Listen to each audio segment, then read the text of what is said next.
कि होली के शुभ अवसर पर आज दिवाली मनाई जाएगी।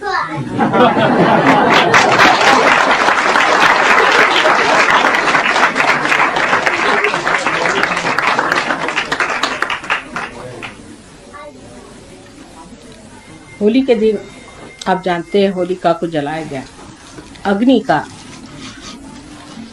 बड़ा भारी दान है, कार्य है, क्योंकि अग्नि देवता ने होलिका को वरदान दिया था कि किसी भी हालत में तुम जल नहीं सकते, और चाहे किसी भी तरह से मृत्यु आ जाए तो तुम जल नहीं सकते। और वरदान दे करके फिर वो बहुत पछताया,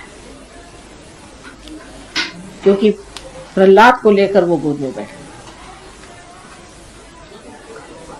अब अग्नि देवता के सामने प्रश्न पड़ा, धर्म का प्रश्न, कि मैंने इनको वचन दे दिया कि मैं तुमको जलाऊंगा नहीं, और इस वचन को मैं अब कैसे भंग करूं। और प्रहलाद तो स्वयं साक्षात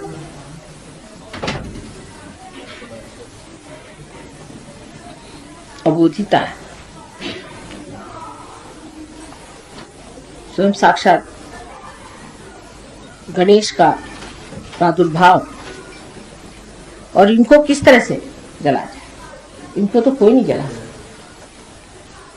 और मेरे भी शक्ति से परे, ये तो मेरे शक्ति से परे। तो उन्होंने विचार ये किया कि अहंकार कैसा, कि इतनी बड़ी शक्ति के सामने मैं अपनी शक्ति थी कौन सी बात कर सकता, मेरी ऐसी कोई सी भी शक्ति नहीं है जो इनके आगे चल सके, इनकी शक्ति इतनी महान है, तो इनको तो मैं जला सकता ही नहीं, चाहे कुछ भी कर लूं। लेकिन इस वक्त दूसरा बड़ा भारी मेरे सामने धर्म का है, तो कर्तव्य और धर्म, इसमें जो कश्मकश हुई, उस वक्त ये सोचना चाहिए कि धर्म कर्तव्य से ऊंचा है। धर्म कर्तव्य एक सर्वसाधारण कर्तव्य से ऊंची चीज, और उससे भी ऊंची चीज आत्मा का कर्तव्य, यानी जो छोटा परिधि में बंधा हुआ सीमित, जो कुछ भी हमारा वलय है, गोल है, उससे जो ऊंचा गोल है, से जो ऊंचा वलय है, उसको उतरना अगर है तो इस छोटे को छोड़ना पड़े। और यही कृष्ण ने शिक्षा दी। कृष्ण ने कहा कि अगर आपको हित के लिए झूठ बोलना पड़े तो आप झूठ बोलिए, सच बोलने की बात ठीक है, लेकिन किसी ऊंची चीज के लिए नीची चीज को छोड़ना पड़े। जैसे कि कोई आदमी अब अंदर आ जाए और किसी को मारना चाहता है, खून करना चाहता है, एक तो उसके अधिकार चेष्टा, उससे आपने पूछा ये महाशय ऊपर है, तो आपने कहा कि हाँ है, मतलब सच कह दिया, सच कहना चाहिए, सच कह दिया, तो वो जाके उसको मार डाले। लेकिन उनकी जान बचाना ये बहुत ऊंची चीज, वो बहुत महत्वपूर्ण बड़ी चीज। उस बड़ी बात के लिए, बड़े ध्येय के लिए ये छोटे जो चीजें हैं इनको छोड़ना, यही कृष्ण ने अपने जीवन में आकर बताया। कृष्ण के जीवन को बहुत कम लोग समझ पाए, क्योंकि उस जमाने में धर्म की ये दशा हो गई थी कि लोग धर्म को बहुत ही ज्यादा गंभीरता पूर्वक, बहुत उसको सीरियस बना के सब ढुढाचार्य बने कि धर्म बहुत सीरियस चीज, इसमें आदमी को जो है बिल्कुल सीरियसली सब करना, क्योंकि कर्मकांड बढ़ गए। अब कर्मकांड करने में बड़ी आफत रहती कि अगर आपने इधर से उधर दीप जला दिया तो भगवान जी नाराज, इधर से उधर आपने अगर उदबत्ती जला दी तो भगवान जी नाराज, अगर लेफ्ट हैंड से आपने कुछ कर दिया तो गया। इन सब बातों की वजह से लोगों में कंडीशनिंग हो गई। और उस कंडीशनिंग की वजह से लोग बड़े गंभीरता पूर्वक धर्म करने लगे, इतने गंभीर हो गए कि उसका आह्लाद, उसका उल्लास सब खत्म। तो राधा जी की जो मेन शक्ति थी वो थी आह्लाददायी, सबको आह्लाद देना, ये उनकी मेन शक्ति। और इसीलिए उन्होंने फिर होली का त्योहार बनाया। कृष्ण ने आकर के जितनी भी पूजाएं थी सबको बंद करके और कहा कि अब पूजा वूजा मत करो, तुम उस आत्मा की ओर बढ़ो जिसको तुम्हें पाने का, और छोटी छोटी चीजों में मत खोना, शुद्ध चीजों में नहीं खोना है, लेकिन ऊंची चीज के ओर अपनी दृष्टि लगाए। अब जो आदमी, मैं तो बड़ा झूठ कभी बोलता नहीं साहब, कभी कभी ऐसा आदमी ओवर स्पष्ट वक्ता भी हो जाता है और अहंकार में दूसरों को दुखाता नहीं, या नहीं तो उसी में उसका जीवन सत्यानाश हो जाता। सच भी क्यों बोलना, धर्म भी क्यों करना, कर्तव्य क्यों करना, क्योंकि आपको आत्मा होना है। और किसी भी चीज से आप इस तरह से बंधन में फंस जाएं और उससे आपको सीरियसनेस आ जाए, आप बुढ़ा जाए, इसको बुढ़ाना कहते हैं, उससे कोई फायदा नहीं। सो धर्म जो है वो आदमी को बिल्कुल पूरी तरह से एकदम जमा देता था, जैसे आइसक्रीम नहीं जम जाती ऐसे जमता। और शक्ति का संचार कैसे, उसका आनंद कैसे लोग उठाए, तो उन्होंने रंग वगैरह खेलना शुरू। रंग भी सारे जो रंग है आप देखिए कि रंग भी देवी के रंग है, सातों चक्रों के रंग से रंग खेला जाता है। सारे चक्र के रंग ही अपने ऊपर उठा लो और खेलो, उल्लास, आह्लाद, आनंद। गंभीरता पूर्वक बैठने की कौन सी जरूरत है, अगर आप परमात्मा को पाए तो खुश हो। वल्लभाचार्य के पास एक बार सूरदास जी गए और उनसे अपना रोना, बेचारे वो पार नहीं थे तो रोते ही रहते तो रोना शुरू करा। तो वल्लभाचार्य तो साक्षात श्री कृष्ण ही के अंशा बताते, तो उनसे रहा नहीं गया, तो उन्होंने कहा काहे घिघियावत हो। समझ में नहीं आया कि हर समय घिघियाते क्यों। इसके लिए घिघियाने के लिए और कई शब्द नहीं मिलेगा आपको कि हर समय ये रोने की क्या जरूरत है। परमात्मा के प्रेम में आदमी आनंद विभोर हो जाता है। लेकिन ये अंदर से आने वाली एक आह्लाददायिनी शक्ति है जिससे होना चाहिए, न कि ये कि बहुत से लोग आजकल ढोलकी लेकर के और बजाते फिरते हरे रामा हरे कृष्णा, उस तरह की चीज नहीं। ये उसकी कॉपी है, जो मैंने कल कहा कि रियलिटी और कॉन्सेप्ट में बहुत अंतर है। जो असलियत है उसमें आदमी विभोर होकर के खुश होता है, उसमें कोई अश्लीलता नहीं, कोई गंदगी नहीं है, उसमें कोई जानबूझ करके नाटककारी नहीं है। अंदर ही से आदमी खुश होकर के आह्लाद और उल्लास को महसूस करता है, और वही चीज जो है बाद में अनेक आघातों से भी दुखदायी हो गई। सब धर्मों में इसी प्रकार होते रहा। जैसे कि मुसलमानों में आपने देखा है कि वो लोग मारते हैं अपने, खाए हुसैन हम न हुए, सुना का मैंने रोने वाला धर्म, ये धर्म नहीं हो सकता। जब धर्म में रोना है तो ऐसे धर्म में क्या बताने का, ऐसे तो रोना ही होता है। सो दुख पाने वाला और दुख देने वाला धर्म हो नहीं सकता। लेकिन ये सब धर्मों में ऐसी बातें आ गई, हिंदू धर्म में भी आ गई। मैंने ये कि जो आदमी बिल्कुल मरगिल्ला हो वही बड़ा भारी साधु संत मानने लगे। देखो मरगिल्ला होना चाहिए, उसकी हालत ये होनी चाहिए कि उसको एक उद्विग्नता होनी चाहिए, और वो ऐसी दशा में होना चाहिए कि आधा पागल आधा अच्छा। कभी भी उठा डांस करना शुरू कर दिया, या कभी रोने को बैठ गया, दुबला पतला हड्डियां, उसकी पिचका हुआ मुंह, 50 उसमें झुर्रियां पड़ी हुई, आंखें बिल्कुल बल्ब के जैसे बाहर, तेज तंदुरुस्ती चौपट, और हर तरह की उस पर दुर्दशा। ऐसा आदमी कभी भी धार्मिक नहीं होता। प्रसन्न चित्त, खिली हुई तबीयत, खुला हुआ हृदय और प्रकाश जैसे उसके अंदर से बह रहा।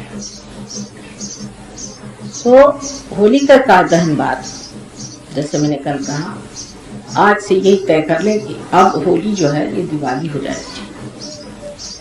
इसका आनंद जो है विभोर होना। होली का आनंद सीमित होता है जबकि हम एक ही होलिका जलाते हैं, लेकिन फिर वो कलेक्टिव कॉन्शियसनेस में बहता है। जैसे हर आदमी, चाहे वो चमार हो, भंगी हो, घर में कोई भी हो, तो जैसे हमारे खानदान में लखनऊ में जहाँ के रहने वाले हैं, जमींदार लोग हैं ये लोग, तो मजा लें कि जमादार बेचारे अंदर भी आ जाएं घर के अंदर। वैसे तो इन लोग के ऐसे कि तुम दहलीज पे क्यों आए, ये हद होती थी पहले। लेकिन होली के रोज चाहे फिर कोई भी हो, मालिक हो चाहे नौकर हो चाहे कोई, सब आपस में होली खेलते थे। यहाँ तक कि मालिक के कपड़े भी फाड़े तो भी कोई कुछ नहीं कह सकता होली के रोज। और इस तरह से एक समाजवाद और एक सामाजिक खुशी का त्योहार अपने देश में शुरू। पर जैसे कि होली में भी आदमी फिर एक नीचे स्तर पे उतरने लग जाता है, अश्लीलता पे आ जाता है। ऐसे हर एक जगह होता ही है, हर चीज सड़ने से लग जाती है। सड़न इसलिए आती कि उसमें जीवंतता नहीं है। अगर चीज में जीवंतता हो तो चीज में सड़े। और इस तरह से जब होने लग जाता है तो वही चीज बहुत ही गंदी और बुरी दिखाने लगती है। जब होली का त्योहार महाराष्ट्र में मनाया जाने लगा तो तिलक वगैरह लोगों ने उसका बड़ा विरोध किया, क्योंकि लोग की गाली गलौज गंदगी बातें, क्योंकि यूपी के लोगों को वहाँ भैया लोग कहते और महाराष्ट्र में मराठी में गालियां है ही नहीं, करीबन नहीं। और ये सब जो गालियां होती हैं गंदी गंदी, तो ये सब मराठी लोग भी हिंदी की गाली देते, क्योंकि जब उनके आने तो उन्होंने यही इम्पोर्ट किया हुआ। और अधिकतर गालियां हिंदी की बोलते हैं और मराठी की गालियां तो कुछ होती नहीं है। और या तो फारसी लोग भी बहुत गालियां देते और हमारे पंजाब की भी गालियां कुछ कुछ होती हैं, वो भी काफी बम्बई में चलती हैं। सो ये गाली गलौच आदि चीजें जो है ये है कि अंदर की जो भड़ास है उसको निकाल दीजिए वगैरह वगैरह कहते हैं। इसको निकाल देने से अच्छा होता है, पर ये बड़ी रॉन्ग थी। ये कभी निकलती नहीं, ये जबान पे चढ़ जाती। हमने देखा है कि हमारे हस्बैंड तो जमींदार फैमिली के हैं, सिवाय हमारे हस्बैंड छोड़ के वहाँ हर आदमी गाली के सिवा बात ही नहीं करता। मतलब बड़ों में भी उनको गाली देने में कुछ लगता नहीं, पट से गाली देते। एक हमारे पति ऐसे हैं वाकई में बट सुचारू रूप के आदमी, कभी भी उनके मुंह से मैंने गाली नहीं सुनी किसी के। आज तक कभी उन्होंने किसी को गाली देते मैंने सुना नहीं, विशेष बात। लेकिन उनके घर में अगर किसी से बात करते वक्त एक दो गाली नहीं दी तो वो सोचते उन्होंने प्रेम ही नहीं जताया।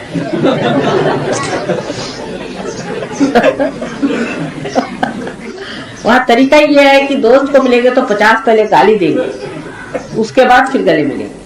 तो वो यही चीज से फिर वो चढ़ जाती है गाली।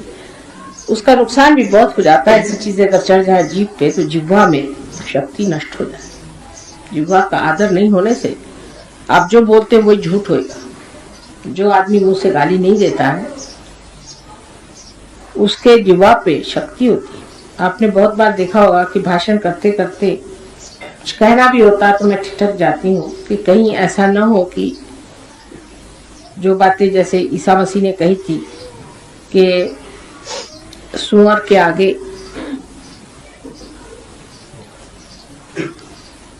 मोती नहीं डालना चाहिए। लेकिन अंग्रेजी में सुअर शब्द जो है ये गाली है और बहुत बुरी गाली है, और मराठी में नहीं है, पर तो भी थोड़ी सी है पर ज्यादा नहीं। पर अंग्रेजी भाषा में बोलते वक्त में नहीं बोलती हूँ। हिंदी में बोलते हो ठीक है, सुअर किसी कह दो तो ज्यादा से ज्यादा तय होगा कि बेवकूफ, लेकिन वहां पे बहुत गंदा शब्द होता है। इस तरह से जहां जहां जिस तरह का व्यवहार है उसकी मर्यादा रखते हुए आदमी को रहना चाहिए, नहीं तो जिह्वा जो है वो नष्ट हो जाती है। जिह्वा की शक्ति जो सरस्वती की है वो नष्ट हो जाती है। इसलिए भाषण में भी इसको वाचालता कहते हैं, वो पूरा होता है। और वाचालता के साथ भी अश्लीलता तो बहुत ही कुछ। तो एक हम लोग सुबोध घराने के हैं और सुबोध घराने के लोगों में एक तरह की सभ्यता, डिसेंसी होनी चाहिए और उस सभ्यता को लेकर के हम लोग गाली गलौज से बात नहीं करें। और इसलिए कहते हैं कि होली में कुछ न कुछ गाली देनी ही चाहिए। घर में भी तो आपने होली मनाई और इस तरह से घर में लोग भंग भी पीते हैं।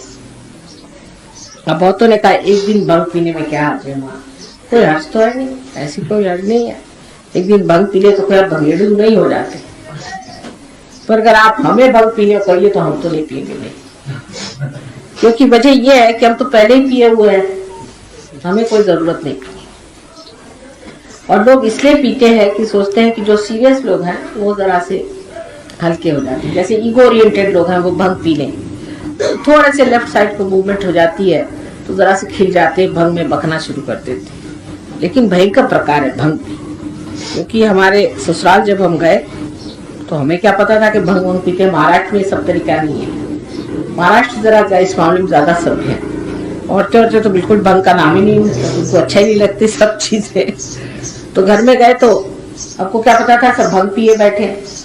उनका खाना खाइए, हमने कहा भाई चलो खाना खाने बैठे तो इतनी बड़ी थाली में, हम कायस्तों में जैसा तरीका था बड़ी थाली में बैठ के खाना शुरू किया। अब मैं तो जितना खाती हूँ आप जानते ही हैं, चलो उस दिन त्योहार था थोड़ा ज्यादा ही खा लिया।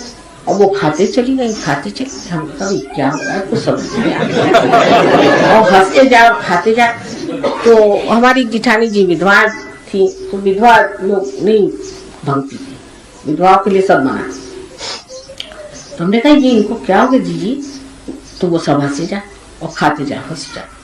मेरी कुछ समझ भी नहीं आया क्या हो रहा है।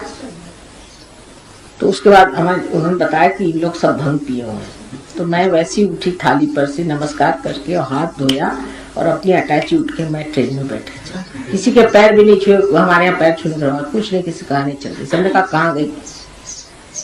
जब लखनऊ में उन्होंने खबर भेजी भाई कहाँ चली गई दुल्हन, तो हमने कहा सब भंग पिए थे, इन लोगों से क्या बात हम करते। तो अब चले हमने कहा सबको भंग ही पीने दी। तो बात यह है कि भंग वंग पीने की सहयोग कोई जरूरत नहीं, जब चाहे तब मन में ही भंग पी ली। भंग का जो उपयोग है लेफ्ट साइड में जाने का, वो हम लोग ऐसे ही करते हैं। मतलब ये कि कोई अगर आदमी बड़ा ईगो ओरिएंटेड है, बहुत ड्राई है, शुष्क है, गंभीर है, तो उसके लिए सहयोग में पूर्ण व्यवस्था है कि वो अपने आज्ञा चक्र को ठीक कर ले। आज्ञा चक्र को अगर वो इसी से तरह से खुलवा ले, अपने आज्ञा चक्र को ठीक कर ले, तो वो लेफ्ट साइड में काफी आ सकता। निद्रा के समय अगर आज्ञा चक्र को घुमा करके सो जाए तो अच्छे से निद्रा आ सकती। और अगर उसको फिर भंग की दशा से निकलना है तो फिर आज्ञा चक्र को कस ले तो फिर राइट साइड में आ सकते। तो जब अपने ही हाथ में सारी चीज पड़ी हुई है, जब हमारी सारी ही शक्ति हमारे अंदर समाई हुई है, और जब उसका पूरा ही ज्ञान हमको मालूम है कि कौन सा स्विच किस वक्त घुमाने का है, तो इस बाहर की चीजों का अवलंबन करने की जरूरत नहीं। तो उस वक्त में भंग हो सकता है जस्टिफाइड थी शायद कृष्ण के जमाने में, लेकिन कृष्ण भी पीते नहीं थे, खाते हैं शायद, पता नहीं क्या करते जो। सो उन्होंने ये किया, लेकिन बाकी लोगों को जरूरत पड़ी, क्योंकि जो सीरियस लोग थे उनको जरूरत थी कि भंग पिए, जिससे क्योंकि मिस आइडेंटिफिकेशन है, हम राजा साहब हैं, हम महारानी साहब हैं, हम घर के मालिक हैं, हम फलाने हैं, हम कैसे मेहतर से मिले। मैं मेहतर तो घर की झाड़ू लगा, तो उसके लिए ये कि पहले तुम भंग पियो तो मेहतर और तुम एक हो जाओ। भूल ही जाओ कि तुम मेहतर हो और वो राजा। इसलिए भंग पिला देते थे कि तुम्हें होश ही न रहे कि तुम कौन हो, क्योंकि इससे आइडेंटिफिकेशन बने हुए हैं कि हम फलाने हैं, हम ढिगाने। भंग पी लिए तो सब एक हो। अब इसी का उल्टा हिस्सा ऐसा है कि जब कबीरदास जी ने कहा कि सुरती जब चढ़ती है तब सब एक जात हो जाते हैं, तो उन्होंने सोचा कि जब तंबाकू आदमी खाता है तो वो भी एक जात हो जाते, तो उन्होंने तंबाकू का नाम सुरती रख दिया। जब हिसाब नहीं लगा पाया तो उनका तंबाकू ही सुरती होगी। क्योंकि तंबाकू जब खाते हैं, जब जिसको तंबाकू की तलफ होती है, तो वो चाहे राजा हो, उस वक्त में अगर कोई गरीब भी बैठा हो तो भी उससे कहा भाई तंबाकू तो दो थोड़ी, मुझे वो मांग लेता है। इसलिए वो कहा ये तंबाकू चीज छुटकी हो सकती क्योंकि इसमें राजा रंक नहीं रह जाता। ये इंसान की खासियत है कि किसको कहाँ जाके मिलाएगा वो वही जाने। लेकिन होली का जो विशेषता है पर्व, इसमें ये याद रखना चाहिए कि दिवाली अगर इसे बनानी है तो इसमें डिसेंसी के साथ हो, इनडिसेंट काम नहीं, अश्लीलता बिल्कुल नहीं आनी चाहिए। अगर अश्लीलता आ गई तो फिर वो होली नहीं हुई श्री कृष्ण की, नहीं, वो तो होली हुई ऐसे लोगों की कि जो पार नहीं, जो पार हो जाते हैं होली खेलते वक्त कोई सी भी अश्लीलता ना, यानी ऐसे जैसे सहयोग में हम स्त्री पुरुष होली नहीं खेलते, पुरुष पुरुषों के साथ, औरतें औरतों के साथ। सहयोग में भाभी देवर में हो सकता है, उसका भी एक नियम है। आप जानते हैं कि जो औरतें बड़ी हैं वो अपने से छोटों के साथ खेल सकती हैं, और जो बड़े हैं, बड़े पुरुष हो तो उनके साथ स्त्री अगर छोटी हो तो वो होली नहीं खेल सकती, ना किसी भी तरह का व्यवहार, पर्दा होता है उसमें। उससे उलट अगर स्त्री बड़ी हो तो उसके साथ में पुरुष का व्यवहार जो है खुला होता है, ये अपने आप मानी होता है। इसलिए भाभी देवर में होली होती है, लेकिन जेठ और दुल्हन में नहीं हो सकती। जेठ से पर्दा होता है, और ये कायदा आपको आश्चर्य होगा सारे हिंदुस्तान में है, और वो अपने आप ही चलता है, हम लोगों के अंदर अंतर्हित है, हमारे संस्कारों में बैठा है।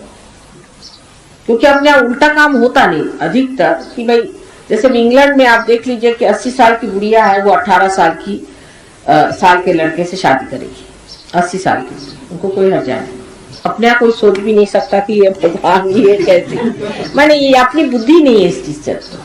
तो इधर ये तो सब चीजें होती नहीं, हमारे संस्कारों की वजह से जो हमारे अंदर बिल्कुल नींद अंदर बैठे हुए हैं, जिसकी कोई हक नहीं, उसकी वजह से हम बचे हुए हैं कि भाई 80 साल की कोई भी स्त्री हो तो माँ हो ही गई, उसको तो माँ मानना ही हुआ, माँ क्या हुई, नानी हो गई। तो उनसे ऐसे दिमाग में, किसी भी बेवकूफ के भी दिमाग में ऐसी बात नहीं आ सकती, कितने भी पतित आदमी के भी दिमाग में ऐसी बातें नहीं आ सकती, और इतनी बुढ़िया औरत के भी दिमाग में ऐसी बातें कभी आएंगी।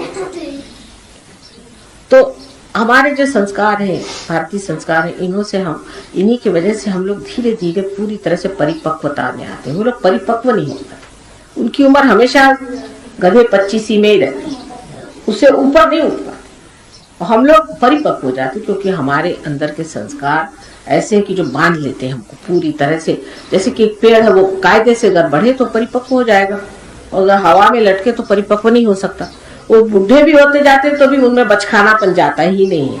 और जो हिंदुस्तानियों का संबंध भी वेस्टर्न लोगों से आता है, उससे आता, वो भी कुछ वैसी हो जाती, मैंने देखा। उनकी भी बूढ़ा औरतें, बड़ी बड़ी लड़कियां होंगी, वो भी वही बेवकूफी की बातें करेंगी जो कि लड़कियां बात करें। उनकी भी समझ में, सूझबूझ में परिपक्वता नहीं है।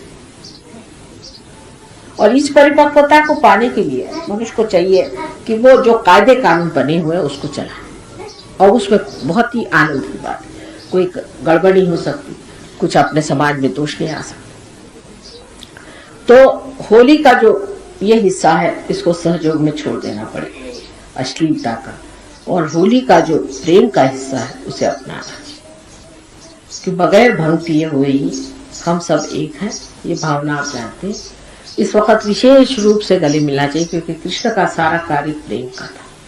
प्रेम को पूरी तरह से लूटने के लिए उन्होंने, क्योंकि उन्होंने कहा ये सब परमात्मा की प्रेम की लीला है, इसमें सीरियसनेस नहीं है। लीला, लीलाधर, जिसने लीला को धारणा किया वो श्री कृष्ण थे, और इसलिए उन्होंने कहा कि सब चीज को लीला स्वरूप देखना चाहिए। वाइब्रेशंस में देखो लीलाधर, और ये लीलाधर की जो लीला है उसमें अश्लीलता कहीं नहीं आती। और हमारी जो संस्कृति सीधी सरल बैठी हुई है, और इन लोग की उल्टी खोपड़ी है। जैसे औरतें जो है वो बदन खोल के घूमेंगी, और मर्द अगर हो और एक आध औरत आ जाए तो फौरन वो अपने कोट के बटन लगाएंगे। हमने कहा भाई मर्दों के कोट के बटन की क्या जरूरत है, औरतों को कायदे से पल्ला लेना चाहिए। पर इनकी सभी संस्कृति उल्टी पुल्टी बैठी हुई है, और वो कुछ बैठी गई है, वो जमेगी। अब धीरे धीरे सहयोग में आने से वो लोग जम रहे हैं। और अब आप लोगों की जो संस्कृति उसको आप कृपया न छोड़ें। सहयोग के लिए बहुत महान चीज है कि आप हिंदुस्तानी भी हैं और आपके पास संस्कृति की बड़ी भारी एक धरोहर वस्तु है, उसको आप पकड़े, पकड़ के उसी चीज पे जमे और उसी पे आप परिपक्वता पाए। लेकिन इसका बिल्कुल मतलब नहीं कि आप ढूढ़ाचार्य बनिए या किसी तरह से आप बहुत सीरियस आदमी। प्रसन्न चित्त, आपकी माँ जब हंसती तो आप देखा है कभी कभी तो 7 मंजिल की हंसी आती है। सब लोग हैरान होते हैं कि गुरु लोग तो कभी मुस्कुराते भी नहीं, और माँ जो है हंसती रहती है और उनके मुंह पे मुस्कुराहट तो कभी जाती है। मैं तो 1 मिनट से ज्यादा सीरियस नहीं हो सकती, जब सीरियस भी होती तब भी नाटक रहता है।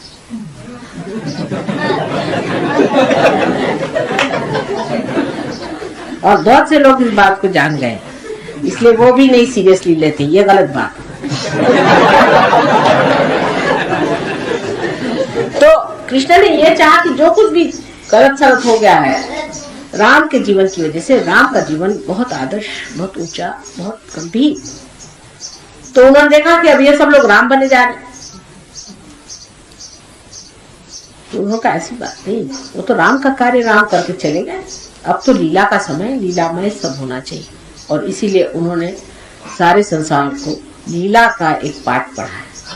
और लीला का कभी भी अर्थ अश्लीलता या अपने मर्यादाओं से गिरना, अपनी परंपराओं से उतरना, या अपनी जो प्राचीन धारणाएं बहुत सुंदर अभी तक बनी हुई उनको छोड़ना, ये नहीं।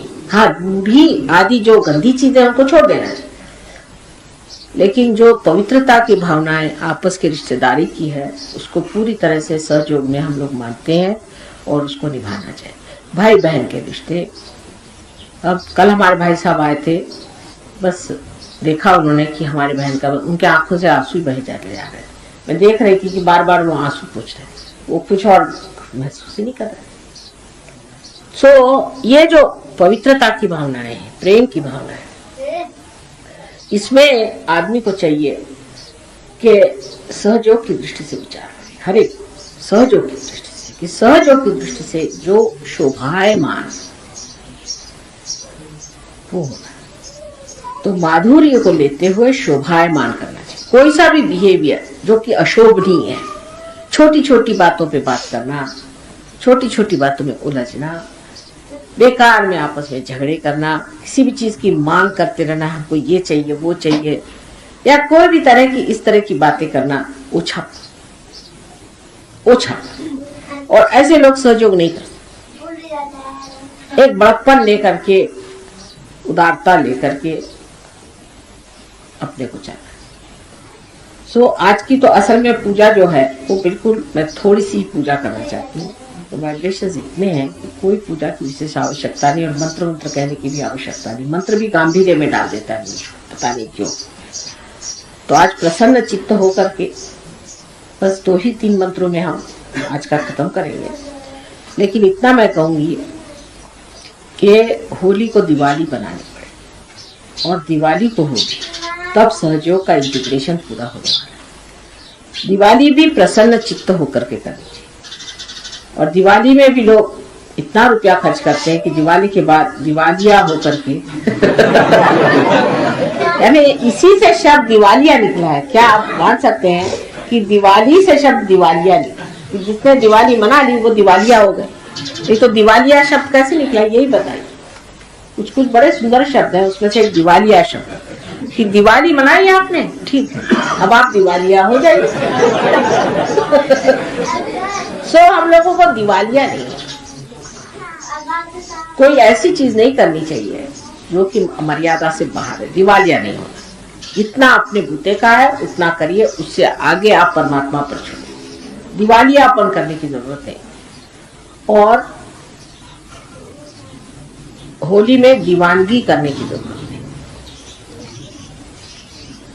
कोई सा भी कार्य ऐसा नहीं करना चाहिए जो इंडिसेंट हो, जिसमें डिकोरम नहीं हो, जिसमें कोई भी सभ्यता में न्यूनता, सभ्य तरीके से काम करो। छोटी छोटी चीज में आपके अंदाज आ जाएगा किसकी मर्यादा। जैसे अब कल आर्टिस्ट लोग बजा रहे थे, उस वक्त किसी को उठना नहीं चाहिए, किसी भी आर्ट का मान करना चाहिए। आपको बहुत बार देखा होगा कि जब कोई आर्टिस्ट बजा तो मैं खुद जमीन पर बैठी, क्योंकि आप भी सीखे। मान पान किसका करना चाहिए, सहयोगियों को बहुत आना चाहिए, क्योंकि प्रोटोकॉल। आर्टिस्ट लोग भी देखिए पैर पर हमेशा, ये ट्रेडिशन है, पैर पे हमेशा शॉल रख करके बजाएंगे अगर असली आर्टिस्ट हो, क्योंकि हो सकता है श्रोतागण में कोई बैठे हो देव देवता और मेरे पैर न दिखाई दे। अपने देश की इतनी बारीक बारीक चीजें हैं कि मैं आपसे क्या कहूं, ना सुंदर अपने देश में सब बना हुआ, ना सुंदर परमात्मा का कहना चाहिए कि अंग वस्त्र है, कि उसकी गहनता और उसकी बनावट में इतनी काव्य में सारी चीजें, बहुत ही सुंदर काव्य में चीजें, लेकिन हम लोग उसे नहीं समझ पाते और अपने जीवन में नहीं ला पाते, तो वो सब फिर गंदगी हो जाती है। मान पान की बात, अब कल जेठ बैठे हुए थे हमारे इस रिश्ते में, तो हमें आप देखिए पूरी समय पूरे लेक्चर में वो एक मर्यादा बनी रही कि हमारे जेठ बड़े भाई बैठे हुए हैं, उनके आगे कहाँ तक हम बोल सकते। अब तो हम आदिशक्ति, हमारे लिए कौन जेठ और हमारे लिए कौन बड़े भाई, लेकिन जब इस रिश्ते में बैठे हुए उसका मान पान पूरी तरह से रखना, हर रिश्ते का मान पान रखना। आप कुछ भी हो जाओ, सहयोगी भी हो गए तो भी आप मान पान को लेके जाए, ये नहीं कि उसको आप तोड़ दें। और इस तरह से जब आप करेंगे धीरे धीरे आपकी समझ में आ जाएगा कि इसमें बड़ा ही माधुर्य है और बहुत ही मीठी चीज है। तो आज के होली के दिन सिर्फ होली का दहन का एक मंत्र आप अगर कहें कि होली का मर्दिनी, ये मंत्र से आप लोग ये लोग मेरा पैर धोएंगे। और बच्चों को गणेश की तो स्तुति होनी ही चाहिए, इसलिए गणेश की स्तुति करते हुए बच्चे पैर धो ले और फिर 3 मंत्रों से मेरे पैर धो ले, और कोई खास चीज करने की जरूरत नहीं। और भी धोने होने को और भी लाए क्या सामान, तो ठीक है, तो दूसरे इसे मंत्रों से आप वो धो लीजिए और होली का केस है, तो और कोई ज्यादा करने की जरूरत नहीं, क्योंकि फिर वो सीरियसनेस आ जाती है। क्योंकि कृष्ण ने सब होली सब पूजा बंद करा करके और सिर्फ होली का रुका, बस छोड़ पूजा कंप्लीट, पूजा पूरी बंद कर। और उसी तरह से आज हम लोगों को कृष्ण को याद करते हुए सब पूजाएं बंद कर देनी चाहिए और सिर्फ यही करना चाहिए कि आज उल्लास और आह्लाद का दिन है, सब अपने होली मिलो, क्योंकि आज होली आई है और होली का ही आनंद उठाना है। और इसकी दिवाली बनाने का मतलब जो मैंने आपसे बताया कि इसकी जो सुचारू रूप से सभ्यता को लेते हुए अत्यंत कलात्मक ऐसी सुंदर रचना नई तरह की होली की हमें करने की है, और इसीलिए होली को दिवाली बनाना है और दिवाली को होली बनाना है। आप सबको मेरा अनंत आशीर्वाद।